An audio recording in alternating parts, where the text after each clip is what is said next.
Graça e paz, irmãos e irmãs, tudo bem com vocês? Sou o pastor Felipe, um dos líderes do Ministério Vida Pura, e esse é o Devocional Pureza Sexual. E hoje nós vamos falar sobre sentimento de culpa. É o segundo devocional dessa série. Se você não viu o primeiro, Foco e Compromisso, te convido a assistir também depois de assistir esse aqui, tá? Não tem problema, não precisa assistir na ordem, ok? Bom dia, amados irmãos! Tudo bem com cada um de vocês? Vocês estão me vendo bem? Estão me ouvindo bem? Manda aí um alô aí se está tudo certo na conexão. Vai mandando o seu bom dia, vai falando a cidade de onde você está falando. Clica aí no coraçãozinho aí, por favor, para mostrar que essa live é relevante. Compartilha nos seus stories no aviãozinho. E esse é o Devocional Pureza Sexual. Estamos aqui mais um dia, segundo dia. Ontem nós falamos sobre foco e compromisso, e hoje nós vamos falar sobre sentimento de culpa. Olha aí o João de Andradina, bom dia. O Garcia falando que tá tudo ok aqui na transmissão, falando de Belém do Pará. O Davi mandando a paz, bom dia pessoal. Esse é o Devocional Pureza Sexual. Hoje nós vamos falar sobre sentimento de culpa. A culpa é algo avassalador na vida daqueles que estão envolvidos em pecado sexual, seja a imoralidade qual for, né? Nós falamos de pornografia e masturbação aqui no Ministério Vida Pura.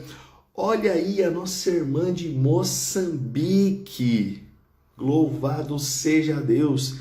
Irmã, que horas é em Moçambique agora, por favor? Olha aí o Alexandre e o Davi aqui de São Paulo, nossa irmã ali do Espírito Santo. Mas passa muito rápido aqui, às vezes eu não vejo. Bom, tem gente até do Moçambique aqui, de Moçambique, Brasil inteiro, louvado seja Deus. Hoje nós vamos falar nesse devocional sobre pureza sexual, sobre sentimento de culpa. Por que é tão importante falar sobre culpa? São 11h32, 11h32 lá em Moçambique, glória a Deus. A Vivi aí, bom dia, Porto Alegre, Rio Grande do Sul, amém. Por que é tão importante falar sobre sentimento de culpa dentro do processo de renovação da mente? Porque a culpa é uma das coisas, um dos fatores que mais paralisam as pessoas. A maioria das pessoas que vem caminhar conosco no Ministério Vida Pura, né? Pessoas que nós temos contato direto, ficam no meio do caminho por causa da culpa, porque não sabem lidar com a culpa. E isso das pessoas que chegam até nós.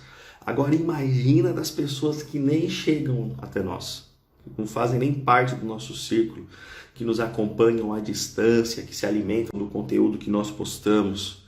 Essas pessoas se afundam em culpa cada dia mais, em cada queda mais culpa, cada queda mais culpa. Aí vem aquele sentimento assim, puxa vida, eu já pequei com pornografia e masturbação milhares e milhares de vezes. Deus não vai mais me perdoar. Deus não vai mais me perdoar. Será que Deus não vai te perdoar? Será que existe um limite para o perdão de Deus? Será que quando nós pensamos dessa forma, Deus não vai mais me perdoar, será que não é o nosso senso de justiça falando? Se Deus não pode me perdoar, o que eu faço então com o sacrifício de Jesus na cruz? Essas são perguntas que nós precisamos responder para nós mesmos e que eu vou trazer resposta hoje aqui para vocês através dessa devocional. Então, pense nisso, né? Puxa vida, eu já caí tantas vezes, essa madrugada eu caí. Deus não vai mais me perdoar, Felipe, para mim não tem mais jeito. Mas será? Será que Deus não pode, não quer? O que eu faço com o sacrifício de Jesus na cruz? São verdades que estão explícitas nas Escrituras Sagradas e que nós podemos ver, crer no que a Bíblia diz, porque eu creio que você crê no que a Bíblia diz. Apesar do pecado endurecer o nosso coração e não permitir que venhamos a ter um claro entendimento do que as Sagradas Escrituras dizem. Mas nós podemos, através de vida devocional, por isso que nós estamos aqui todos os dias agora, 6h30 da manhã, mostrando disciplina, compromisso e perseverança, dando o exemplo para vocês daquilo que vocês precisam e instruções diretas de como viver e andar em liberdade no processo de renovação da mente. Bom, para eu lidar com a culpa que vem de forma avassaladora pós-queda, vocês sabem, né? 0,1 décimo de segundo após a masturbação, após o orgasmo, o que você sente? Culpa. Então você fica ali, procurando a cena ideal, horas assistindo pornografia, horas sustentando a excitação. No caso dos homens, sustentando a ereção, né? Que as partes genitais chegam até a ficar doloridas de tanto tempo excitado, horas e horas e horas, procurando o ápice de uma cena pornográfica. As mulheres também, horas e horas sustentando o desejo, a excitação, procurando o ápice de uma cena pornográfica. E o que acontece quando chega nesse ápice? Você vai lá, pratica a masturbação, o momento máximo de euforia está acontecendo na sua vida, e aí vai chegar no clímax, orgasmo, o orgasmo que dura ali entre 7 a 13 segundos, e aí você tá ali no orgasmo, 7 segundos de orgasmo, horas e horas consumindo pornografia, 7 segundos de orgasmo e 0,1 décimo de segundo após o orgasmo, o sentimento de culpa esmagador na vida de cada um de vocês. E aí? Que ciclo miserável, que vida miserável dessa forma, viver assim. Não é verdade? Pensa bem comigo, horas gastando em pornografia, 7 segundos de orgasmo e a 0,1 décimo de segundo após o orgasmo, um sentimento de culpa que dá vontade de do quê? O que acontece pós? Uma tristeza que se transforma numa angústia, que se transforma numa ansiedade, que leva a uma depressão e até mesmo a pensamentos suicidas. Para mim não tem mais jeito. Eu vou me matar. Deus não vai mudar a minha vida. Deus não quer. Eu vou me matar. Acabou. Para mim acabou. Não tem mais jeito. Mais uma vez, você está lá afundado em culpa e em condenação. E o diabo está lá, esbofeteando a sua face por mais uma queda no pecado sexual, né? Até mesmo pessoas que ontem à noite estavam no culto, tocando no grupo de louvor ou com as mãos levantadas no momento da ministração, chegaram em casa e passaram uma madrugada consumindo pornografia, se masturbaram e tudo que estão colhendo agora é aquele amargo sentimento de culpa. Como lidar com essa culpa? Em primeiro lugar, você precisa aceitar o perdão de Deus na sua vida. Você precisa aceitar o perdão de Deus. Felipe, mas Deus não pode, Deus não vai me perdoar. A milionésima vez que eu caio, Deus não vai mais me perdoar. Será que não? Vamos ver o que diz as Escrituras Sagradas. Eu não posso me basear no meu achismo. Você não pode se basear no seu achismo. Ok? Então nós vamos estar aqui todos os dias às 6:30 da manhã para explorar as Escrituras Sagradas e ver o que as Sagradas Escrituras trazem de resposta para nós. Então venha para esse devocional com Bíblia, caderno e caneta na mão para você anotar e aprender de uma vez por todas. 1 João 1,9 diz, 1 João, não é o Evangelho de João, é a primeira epístola de João, capítulo 1, versículo 9 diz, se confessarmos os nossos pecados, Ele é fiel e justo para perdoar os nossos pecados e nos purificar de toda a injustiça. Olha que tremendo que as Sagradas Escrituras dizem. Se confessarmos os nossos pecados. Então o que acontece? Você caiu? Qual deve ser a sua atitude pós-queda? Imediatamente dobrar os seus joelhos e pedir perdão. imediatamente dobrar os seus joelhos e pedir perdão. Não, Felipe, eu não posso fazer isso. Pode. Não só pode, como deve. Quanto mais tempo você caminha pós-queda sem pedir perdão, mais o sentimento de culpa vai afundar, massacrar sua vida, e o diabo vai usar isso para te condenar, para te acusar na sua alma, na sua mente. Você precisa crer no que as Sagradas Escrituras dizem. E as Sagradas Escrituras dizem, se confessarmos os nossos pecados, né? Aqui na NVI começa com essa condicional. Se. Precisa uma atitude nossa, e a nossa atitude é a atitude de reconhecimento e arrependimento. Então, quando eu reconheço o meu pecado e me arrependo do meu pecado, o que eu faço? Né? O que é o arrependimento? É você dobrar os seus joelhos e falar: Senhor, eu pequei, eu assisti pornografia, eu me masturbei, dê nome ao seu pecado. Não chegue na presença de Deus simplesmente falando assim: eu pequei. Dê nome ao seu pecado. Eu assisti pornografia, eu me masturbei, eu fiz sexo oral no meu namorado, né? Eu permiti que a minha namorada fizesse sexo oral em mim, eu fiz sexo oral na minha namorada, eu pequei, eu tive uma relação sexual ontem com uma prostituta, Senhor, eu saí com a prostituta, eu pequei. Dê nome aos seus pecados diante de Deus. Não porque Deus não saiba, né? Mas para mostrar a inteireza, a sinceridade do seu coração para você mesmo. Para você mesmo. E você, aqui na Bíblia não está falando assim: espere a poeira baixar para se encontrar com Deus e pedir perdão. Vocês precisam entender uma coisa. Nós estamos vivendo aqui, deixa eu marcar minha Bíblia aqui, onde eu quero depois. Nós estamos vivendo aqui nesse mundo no Kairos. Nós estamos vivendo aqui nesse mundo no Cronos. O que é o Cronos? É o tempo.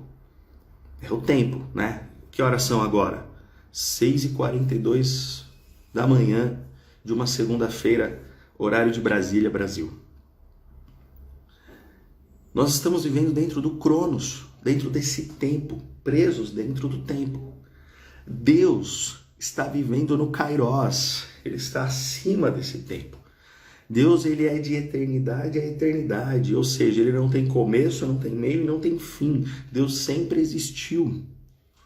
Para Deus, não faz diferença alguma você cair agora e confessar o seu pecado daqui 3 dias. Não, eu não consigo.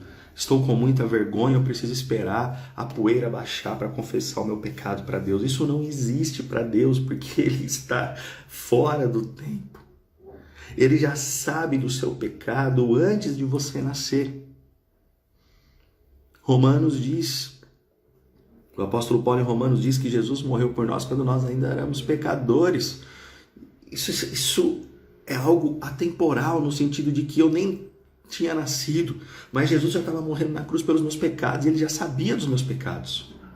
Então você querer dar um tempo para pedir perdão para Deus, você só está abrindo espaço para as acusações do diabo e para a sua própria autocondenação, baseado no seu próprio senso de justiça. Só que o seu senso de justiça com relação às coisas, ele é totalmente deturpado pelo pecado, porque somos seres pecaminosos, caídos. Então não existe essa de dar um tempo para pedir perdão. O pedir perdão, o reconhecimento da culpa, ele é imediato pós-queda. E quando eu me aprofundo nessa vida devocional, né? Tudo que nós estamos estudando aqui, no devocional Pureza Sexual no Instagram, nós trabalhamos durante 7 dias da semana dentro dos devocionais Vida Pura com os nossos alunos. Porque nós aprofundamos cada detalhe desse tema, cada detalhe, cada faceta de tudo isso. Porque o que acontece? A partir do momento que você se coloca na presença de Deus, imediatamente após o pecado, diz o texto: se confessarmos os nossos pecados, Ele é fiel e justo para perdoar os nossos pecados e nos purificar de toda injustiça. Preste atenção no que eu vou dizer aqui e eu vou deixar de propósito a cereja do bolo de todo esse contexto para o final. Tá? Então, se você puder, fique até o fim. Felipe, eu estou saindo para trabalhar. Depois você assiste então o final, porque vai ficar salvo lá no nosso IGTV. Se confessarmos os nossos pecados, Ele é fiel e justo para perdoar os nossos pecados e nos purificar de toda injustiça. Aqui está uma promessa do Senhor nas nossas vidas. Você confessou? Confessei.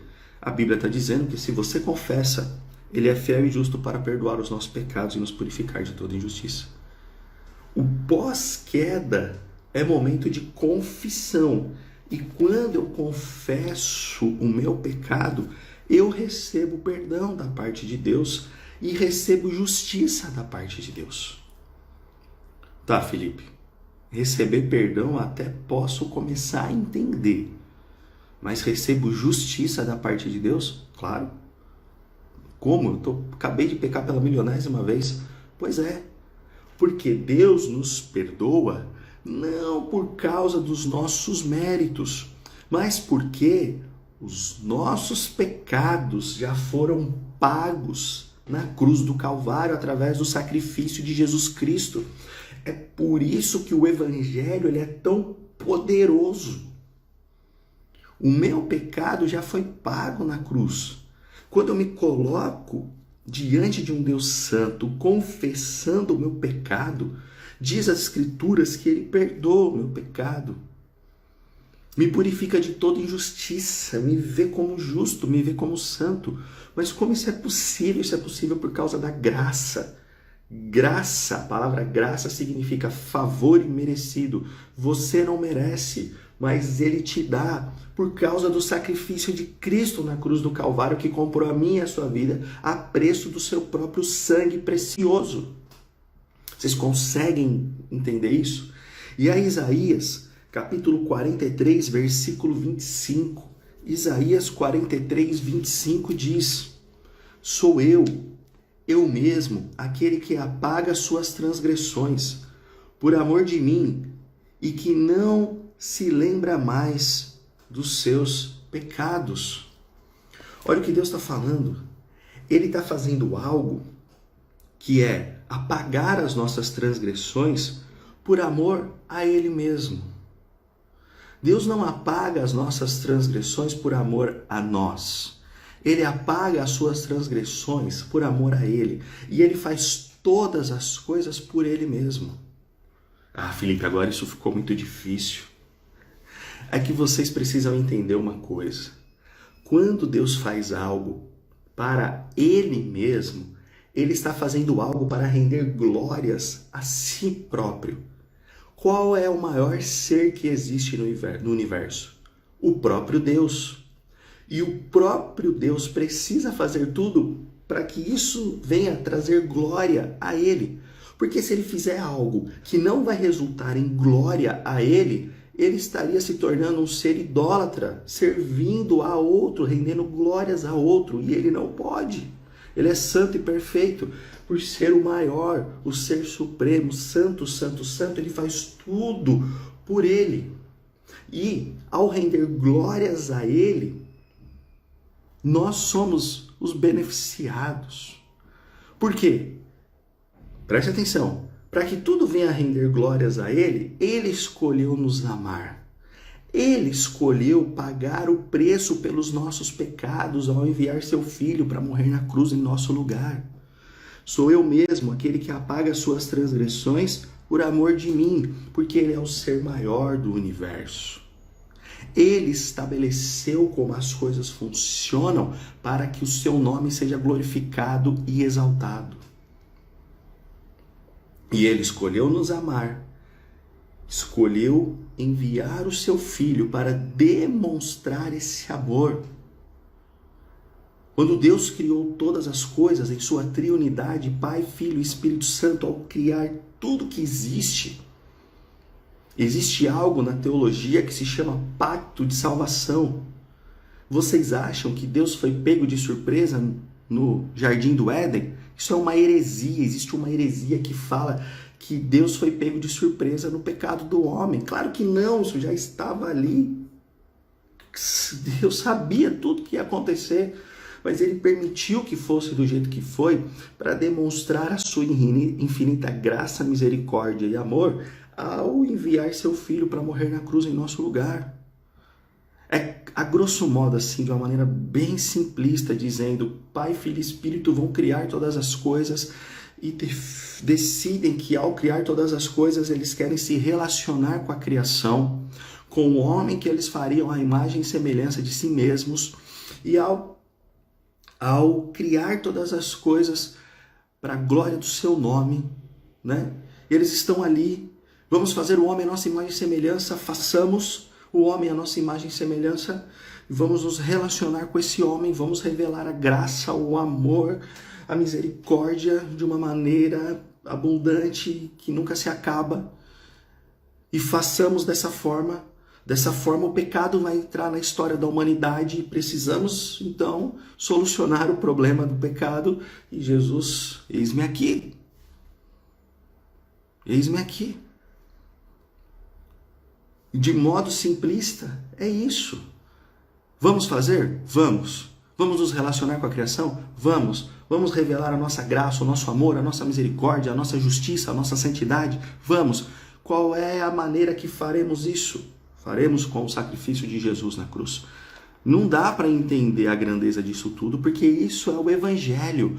O Evangelho está sendo pregado e demonstrado nas Escrituras desde o Gênesis. E não dá para entender a grandeza do Evangelho. Nem na eternidade com Cristo nós vamos entender o tamanho da grandeza do Evangelho, que é o poder de Deus. Mas Ele fez do jeito que fez, para render graças a Ele. E quando render graças a Ele, o nome dele é glorificado. Então, se confessarmos os nossos pecados, Ele nos perdoa. Em primeiro lugar, por amor a Ele mesmo, porque Ele faz com que este ciclo se feche. Ele não está se baseando, o que eu quero dizer com tudo isso? Ele não está se baseando na sua justiça de merecimento, porque você não merece e eu não mereço. Todos nós pecamos e estamos destituídos da glória de Deus, Romanos 3:23. Mas Ele o faz do jeito que faz por causa do sacrifício de Cristo na cruz do Calvário. Então, quando você cai, a primeira coisa que você tem que fazer é pedir perdão a Deus. E você pode aceitar o perdão de Deus ao confessar os seus pecados. Por quê? Porque as Escrituras estão garantindo isso. E elas estão garantindo isso por causa do sacrifício de Cristo na cruz do Calvário. Quando você fala assim, Deus não pode me perdoar, sabe o que você está fazendo? Preste atenção nessa frase, escreva com letras maiúsculas aí no seu caderno. Coloca de fundo de tela aí do seu celular, papel de parede. Quando você diz que Deus não pode te perdoar, você está pegando o sacrifício de Jesus na cruz, embrulhando e jogando no lixo. É isso que você está fazendo. Você está falando assim, Deus não pode me perdoar. O meu pecado é maior que o perdão de Deus. Quando você fala isso, você nega Jesus. Você joga o sacrifício de Jesus da cruz no lixo. Você está negando. É a mesma coisa, você está aqui, você pecou. Aí você ergue os olhos. Aí você vê Cristo pendurado na cruz, sangrando por você. Aí você olha para si mesmo e fala, o meu pecado é maior do que a morte do Filho de Deus na cruz do Calvário. Ele não pode me perdoar. Ele não pode me perdoar. Vocês conseguem entender a profundidade e a mentira dessa frase, Deus não pode me perdoar? Deus só não perdoa pecado confessado. Se confessarmos os nossos pecados, você precisa confessar o seu pecado. E ao confessar o seu pecado, você recebe perdão. Porque o seu pecado não é maior do que o sacrifício de Jesus Cristo na cruz do Calvário. E quando você diz, Ele não pode me perdoar, você está dizendo que o seu pecado é maior que Jesus, maior que o sacrifício da cruz. Isso é verdade? É claro que não. Isso é a mentira que o pecado gera no seu coração. E o diabo usa dessa mentira para te esbofetear de culpa. Então, quando você cai, a primeira coisa que você deve fazer é se prostrar diante de Deus e pedir perdão. E crer que Ele está te perdoando. E que não se lembra mais de seus pecados. Deus tem amnésia? Isaías diz que Deus não se lembra mais dos nossos pecados. O profeta Miqueias vai dizer que Deus joga os nossos pecados no mar do esquecimento. Olha o que o profeta Miqueias diz no capítulo 7, dos versículos 18 a 20. Miqueias, capítulo 7, dos versículos 18 a 20. Quem é comparável a ti, ó Deus, que perdoas o pecado e esqueces a transgressão do remanescente da sua herança? Tu que não permaneces irado para sempre, mas tens prazer em mostrar amor. Deus tem prazer em nos perdoar.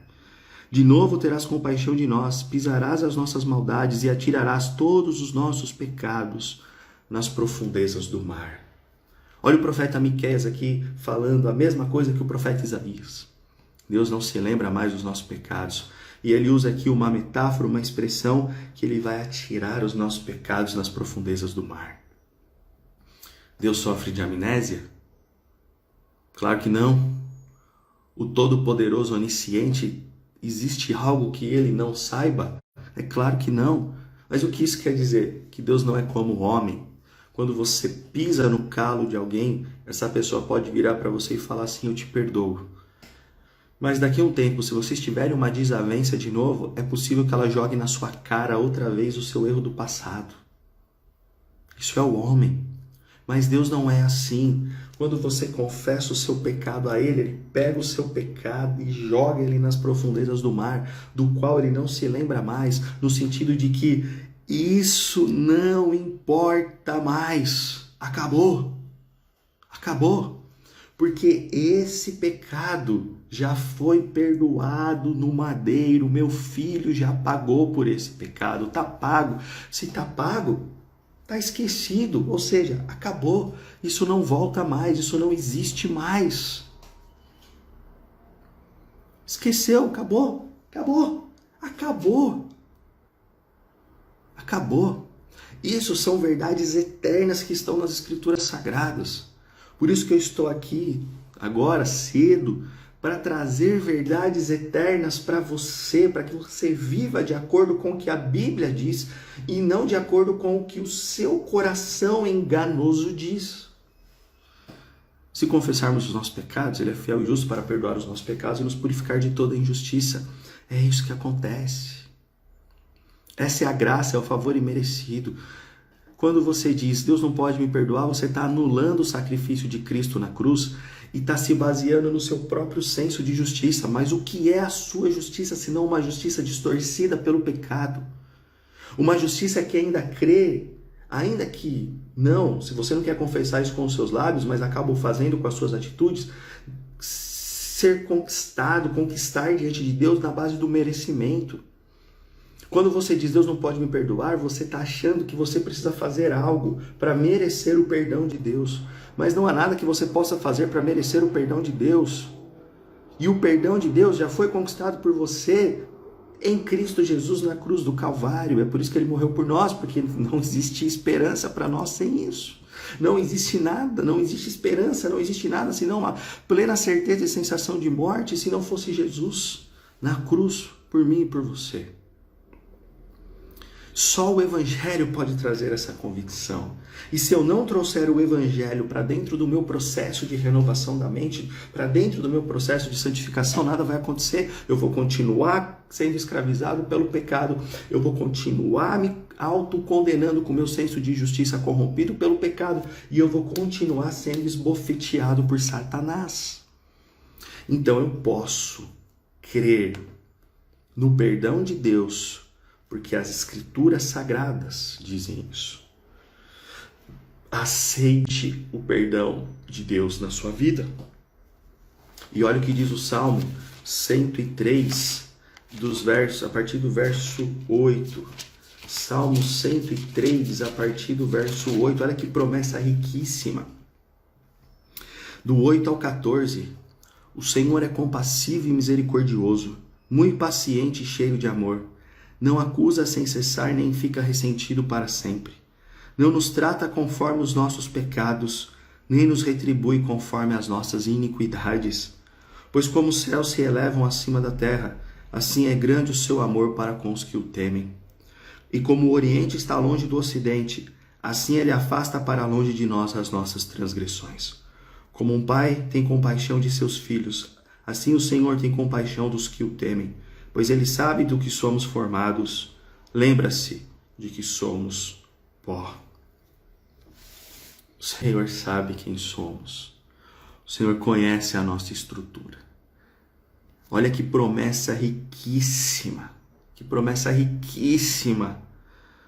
Não acusa sem cessar, nem fica ressentido para sempre. Não nos trata conforme os nossos pecados, nem nos retribui conforme as nossas iniquidades. Espera aí, Felipe. Como essa palavra pode ser verdadeira? Não nos trata conforme os nossos pecados, nem nos retribui conforme as nossas iniquidades. Como não? Eu estou vivendo uma vida terrível. Eu estou colhendo o fruto amargo do meu pecado e você diz que Deus não retribui conforme os nossos pecados? Não, irmão. Não, minha irmã. Deus não nos retribui conforme os nossos pecados. As coisas ruins que você está vivendo por causa do seu pecado sexual são consequências dos seus atos. O perdão está garantido. O perdão está garantido. Mas as consequências você vai ter que passar. E isso não é Deus te tratando conforme o seu pecado, retribuindo conforme o seu pecado. Não é assim. Porque se Deus fosse nos retribuir conforme os nossos pecados e fosse nos tratar conforme os nossos pecados, ele já deixou o exemplo claro nas Escrituras, em duas passagens marcantes. Nadab e Abiú, lá no Antigo Testamento, os filhos de Arão que foram fulminados e caíram mortos por acender fogo estranho no tabernáculo. Caíram mortos imediatamente. E Uzaque pôs a mão na arca da aliança quando ela estava sendo transportada em cima de um carro de boi. Foi morto, foi fulminado. Se Deus fosse nos retribuir conforme os nossos pecados, seríamos exterminados imediatamente pós-pecado. Porque é só o que resta diante de um Deus santo, é só o que resta de um pecador na presença de um Deus santo, ser exterminado por causa do seu pecado. Mas Deus não nos retribui conforme os nossos pecados. Essa é uma palavra do salmista que aponta para a cruz. Porque o preço vai ser pago por nós, ele não nos retribui conforme os nossos pecados. O que nós vivemos aqui de consequências ruins são as consequências do pecado. Mas isso não anula o perdão. Ah, Deus não me perdoou, olha quantas coisas lamentáveis eu estou vivendo. Você está vivendo porque você plantou. E Gálatas 6, versículos 7 e 8 diz: de Deus não se zomba, o que o homem semear, isso ele vai colher. Quem semeia para o corpo, colherá destruição. Vamos ler o texto? Eu não tenho tanto texto na cabeça que às vezes eu acabo confundindo. Quem semeia na carne, colherá destruição, mas quem semeia no Espírito, colherá a vida eterna. Gálatas 6, 7 e 8. Quem semeia na carne, colherá destruição. Quem semeia no Espírito, colhe vida eterna. No sentido de que você vai colher as consequências das suas ações. Mas isso não é retribuição de Deus, e isso não nega o que Deus já o perdoou. Davi, quando cai no pecado de adultério, homicídio, o que ele faz? O profeta Natan vai lá confrontar ele, em 2 Samuel, capítulos 11 e 12, e Davi reconhece o pecado dele, e o profeta Natan fala: o Senhor o perdoou. Mas aí Natan fala das consequências do pecado de Davi. Sofrer consequências não significa que Deus não nos perdoou, significa que nós vamos colher aquilo que nós plantamos. Mas isso não anula o perdão de Deus nas nossas vidas. E porque Deus não nos retribui conforme os nossos pecados, porque se assim fosse, já teríamos sido exterminados da face da terra. Consegue entender isso? Fica claro para você isso? Então eu posso aceitar o perdão de Deus na minha vida. E a minha atitude pós-queda tem que ser uma atitude de imediato arrependimento. E eu posso aceitar o perdão de Deus na minha vida. E lembre-se que eu estou falando, eu estou deixando a cereja do bolo dessa mensagem para o final, ainda não chegamos lá, estamos caminhando para lá, mas não chegamos lá. Bom, se eu posso aceitar o perdão de Deus para a minha vida, então eu posso perdoar a mim mesmo. E isso é uma palavra muito forte ao meu próprio coração. Porque no fundo, dentro do meu processo de renovação da mente, eu entendi que eu poderia aceitar o perdão de Deus, mas era muito difícil eu perdoar a mim mesmo, porque eu queria andar numa conduta, de certa forma, um patamar de perfeição que eu pegava um chicote invisível e ficava dando nas minhas costas o tempo todo. Por quê? Porque eu ainda tinha um senso de justiça muito aguçado, um senso de justiça que ia além da cruz de Cristo.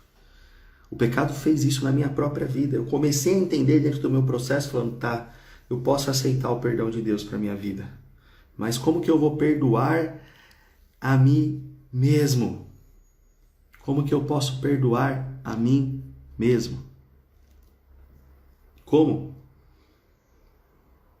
Da mesma forma, se Deus me perdoou, se o preço pelo meu pecado foi pago na cruz do Calvário, por que eu vou continuar me condenando? Por que eu vou continuar usando esse chicote de alto flagelo na minha vida? Não preciso. Não preciso. Somos justificados pelo sangue de Cristo. Salmo capítulo 51, Salmo de arrependimento de Davi. Tão importante para nós que vivemos, o processo de renovação da mente, o Salmo 51. No versículo 17 diz assim: os sacrifícios que agradam a Deus são um espírito quebrantado.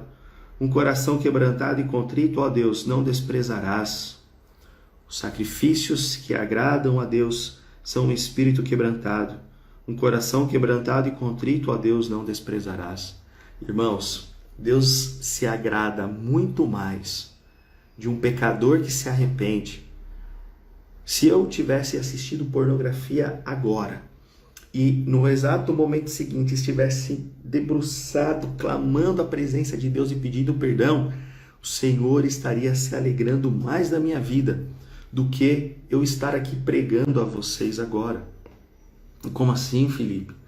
Que Deus não rejeita um coração quebrantado. O que eu tenho feito aqui, falando com você nesse momento, é a mera obrigação da minha vida. Como disse Jesus, após terem feito tudo, digam, servos inúteis, não fizeram mais do que as suas próprias obrigações. Quando eu sirvo não passa além da minha obrigação. Mas quando eu me quebranto na presença de Deus, quando eu me humilho na presença de Deus, porque reconheço que sou um miserável pecador, isso agrada o coração de Deus. Agrada o coração de Deus. Esses são os sacrifícios que agradam a Deus.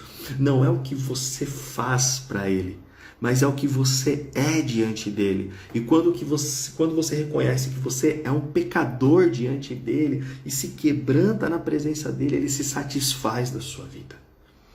Então você pode aceitar o perdão de Deus e pode perdoar a si mesmo. As misericórdias se renovaram nessa manhã para você. As misericórdias fazem parte da sua vida nessa manhã. E você pode viver essas misericórdias. Pode viver. Louvado seja Deus. Pode se arrepender, pode pedir perdão, pode aceitar o perdão de Deus e pode perdoar a si mesmo. E agora vamos para os textos finais dessa meditação tão importante das nossas vidas sobre sentimento de culpa. Aqui em Lamentações de Jeremias, capítulo 3, diz o seguinte. Lamentações de Jeremias, capítulo 3, dos versículos 19 a 25. Lembro-me da minha aflição e do meu delírio, da minha amargura e do meu pesar. Lembro-me bem disso tudo e a minha alma desfalece dentro de mim. Todavia, lembro-me também do que pode me dar esperança. Graças ao grande amor do Senhor é que não somos consumidos. Olha aí. Pois as suas misericórdias são inesgotáveis. Renovam-se a cada manhã. Grande é a sua fidelidade. Digo a mim mesmo, a minha porção é o Senhor, portanto, nele porém a minha esperança. O Senhor é bom para com aqueles cuja esperança está nele, para com aqueles que o buscam. Graças ao seu grande amor nós não somos consumidos. Suas misericórdias são inesgotáveis. Ah, Felipe, mas o Senhor não pode me perdoar. Ele pode, as misericórdias se renovaram, o preço do pecado foi pago. Nós não somos consumidos instantaneamente, porque a graça tem nos sustentado. O Senhor olha dos altos céus e enxerga os seus filhos lavados e vestidos com roupas limpas, porque foram conquistadas não pelo mérito próprio, mas pelo sangue do Cordeiro.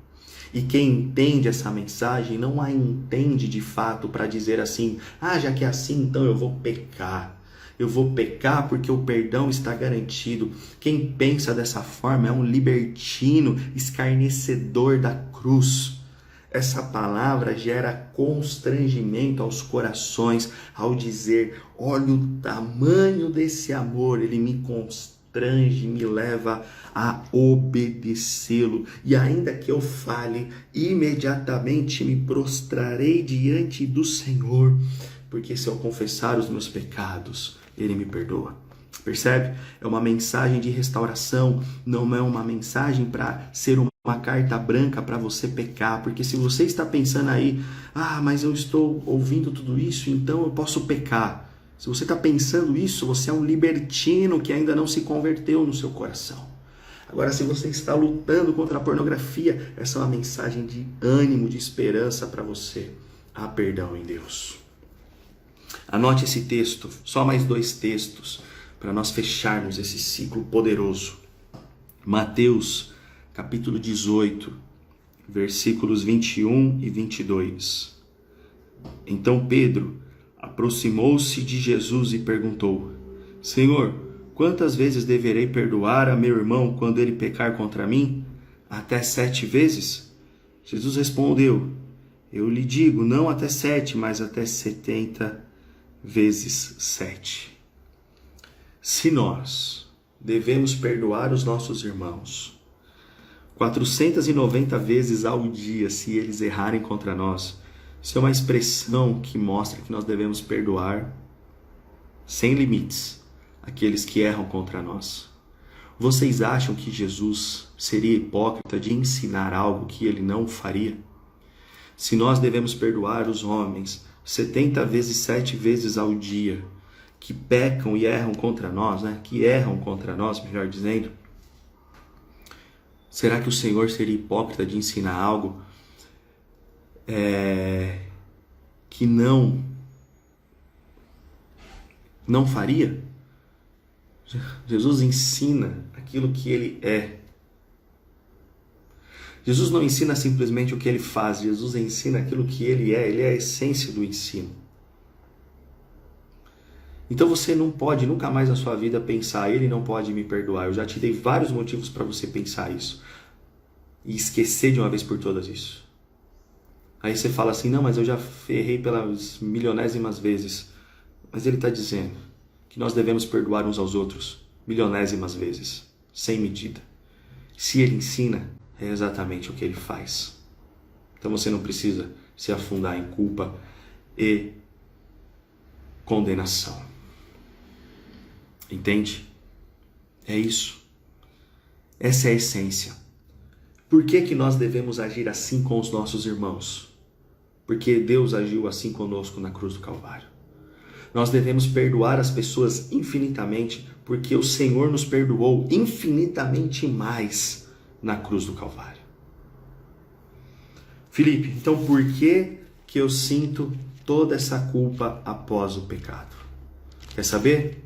Eu vou dizer para você, anote aí com as maiores letras que você possa anotar na sua vida. Segunda carta de Paulo aos Coríntios. 2 Coríntios, capítulo 7, versículo 10. Por que você sente culpa após o pecado? 2 Coríntios, capítulo 7, versículo 10 responde: a tristeza segundo Deus não produz remorso, mas sim um arrependimento que leva à salvação, e a tristeza segundo o mundo produz morte. A tristeza segundo Deus não produz remorso, mas sim um arrependimento que leva à salvação. Somente os ímpios pecam, se alegram e se orgulham dos seus pecados. Somente os ímpios pecam e se alegram e se orgulham dos seus pecados. Nós que fomos selados pelo Espírito Santo para o dia da salvação, isso não acontece. 0,1 décimo de segundo após o orgasmo, o Espírito Santo produz em nós tristeza, para que essa tristeza seja convertida em arrependimento. E o arrependimento é o caminho da salvação. Se você peca e se entristece, dê glórias a Deus por isso, porque o Espírito Santo está frutificando arrependimento no seu coração. Felipe, eu peco e nem sinto mais tristeza. Meu irmão, minha irmã, que situação triste, porque isso significa que o seu coração está tão endurecido, que o Espírito Santo não está mais produzindo tristeza no seu coração.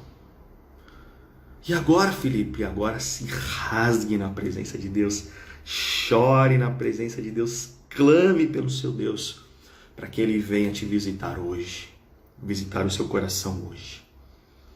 Então a tristeza pós-queda é graça e misericórdia de Deus em nós, com o Espírito Santo produzindo arrependimento nos nossos corações para nos levar à salvação. O texto está dizendo, 2 Coríntios capítulo 7, versículo 10. Essa tristeza promove arrependimento. Então eu caí, eu assisti pornografia, eu me masturbei, cheguei ao orgasmo, pequei. Estou arrasado. Isso é o Espírito Santo na sua vida. O que você tem que fazer? Imediatamente se curvar aos pés do Senhor e pedir perdão, confessar os seus pecados, voltar ao início dessa aula e confessar os seus pecados diante de Deus. É isso que você tem que fazer. Porque o Espírito Santo está produzindo arrependimento no seu coração. Se você não o fizer imediatamente, o que vai acontecer? O seu próprio senso de justiça, caído e derrubado pelo pecado, vai começar a dizer, o seu coração vai começar a dizer para você mesmo: não dá mais para mim. E o diabo virá com os seus dardos inflamados e vai te esbofetear de culpa e vai dizer para você: seu hipócrita, mentiroso, se mata porque para você não tem mais jeito. O diabo vai se aproveitar da situação, o seu senso de justiça caído vai se aproveitar da situação e você vai se afundar em culpa e condenação. Quando, na verdade, essa tristeza inicial que você sente pós-queda é o Espírito Santo produzindo tristeza no seu coração para que você seja levado ao arrependimento verdadeiro. É isso que acontece. Então, imediatamente após a queda, peça perdão a Deus. Receba o perdão de Deus, aceite o perdão de Deus, baseado nas promessas contidas nas Escrituras Sagradas, que eu já citei os textos aqui para você, e olhe para a cruz, porque o seu pecado não é maior do que a morte de Cristo na cruz. Aceite o perdão de Deus, não baseado no seu merecimento, nos seus méritos, mas baseado nos méritos e no merecimento de que Cristo comprou a sua vida na cruz do Calvário. E perdoe a si mesmo, baseado no mesmo mérito de Cristo na cruz. Eu posso aceitar o perdão de Deus e posso perdoar a mim mesmo, porque Jesus Cristo comprou a minha vida na cruz do Calvário. Isso não é uma licença para eu viver uma vida de pecado. Viver uma vida de pecado dessa forma, achando que isso é uma garantia de tranquilidade, é libertinagem, é escarnecer do Evangelho, e você não é uma pessoa convertida. Porém, se você está em luta contra o pecado, você está com o coração sincero e as quedas têm acontecido, se aproprie da palavra de Deus, das promessas do Senhor e creia, se arrependa hoje dos seus pecados, aceite o perdão de Deus para a sua vida e perdoe a si mesmo. Não é pelo seu mérito, mas é pelo que Cristo fez na cruz por você. Essa é a magnitude do Evangelho. O incompreensível Evangelho, de tão grande que ele é, de tão poderoso que ele é, de um pecador imundo como eu poder me achegar à presença de Deus, porque fui comprado pelo sangue de Jesus e esse sangue me cobre, me lava e o Espírito vem habitar na minha vida e é por causa disso que eu não sou fulminado e consumido quando eu peco. As misericórdias se renovaram nessa manhã, meus irmãos. Louvado seja Deus por isso, pela vida de cada um de vocês. Hoje é segunda-feira, hoje é dia de reunião do grupo de apoio pelo Zoom e hoje é dia de reunião com as esposas, noivas e namoradas feridas. Hoje às 9 horas da noite nós teremos a reunião no Zoom com as esposas, com as noivas e com as namoradas feridas, né? Uma semana nós fazemos com todos aqueles que estão vivendo o vício da pornografia, masturbação e qualquer imoralidade sexual. E na outra semana nós fazemos com as esposas, com as noivas e com as namoradas. Hoje, às 9 horas da noite no Zoom, reunião com as esposas feridas. Venha participar conosco, né? Hoje eu tenho um dia aí de aconselhamento dos nossos alunos do grupo de apoio, dia de estudo, dia de missões. E se você quiser fazer parte disso, é só você mandar um direct. Se você é esposa e está me vendo aí, quiser participar hoje ao vivo da reunião, manda um direct, entra no grupo de apoio, a gente vai te mandar o link do grupo de apoio. Ou então, clica aqui, ó, Ministério Vida Pura, tem um link azul na nossa bio. Você clica lá naquele link azul na nossa página principal e entra para o grupo de apoio. Amém? Amanhã, 6h30 da manhã, estaremos aqui novamente com o Devocional Pureza Sexual. E amanhã nós vamos falar sobre o ciclo do pecado. Amém? Amanhã nós vamos falar sobre o ciclo do pecado. Precisamos conhecer a fundo o que as Escrituras dizem sobre o pecado para poder nos fortalecermos contra o nosso inimigo. Um bom soldado estabelece estratégias para encarar o seu inimigo de frente. E é isso que nós vamos fazer amanhã, conhecer o ciclo do pecado nas nossas vidas. Amém? Então eu te convido a estar comigo amanhã, 6h30 da manhã aqui. Ative as notificações aí da nossa live no Ministério Vida Pura. Não perde esse trabalho. Se você está escravizado pelo pecado e não suporta mais viver essa vida, venha caminhar conosco no grupo de apoio. Vai ser bênção para você. Eu garanto isso na sua vida. Não por mim, mas pelo que a palavra de Deus garante para cada um de nós. Amém? Obrigado pela companhia, obrigado pela presença aqui. Estivemos aqui numa média de 40 pessoas tão cedo numa segunda-feira. Fico muito feliz por isso. Obrigado por vocês estão junto comigo nessa. E que Deus abençoe o dia de cada um de vocês. Orem por nós do Ministério Vida Pura. Nós precisamos muito das orações de vocês. Hoje será um dia de aconselhamento para vários alunos e nós precisamos do discernimento e sabedoria do Espírito nas nossas vidas. Amém? Deus abençoe a todos. Até amanhã de manhã. Um grande abraço. Nós somos o Ministério Vida Pura. Não desistimos da santidade.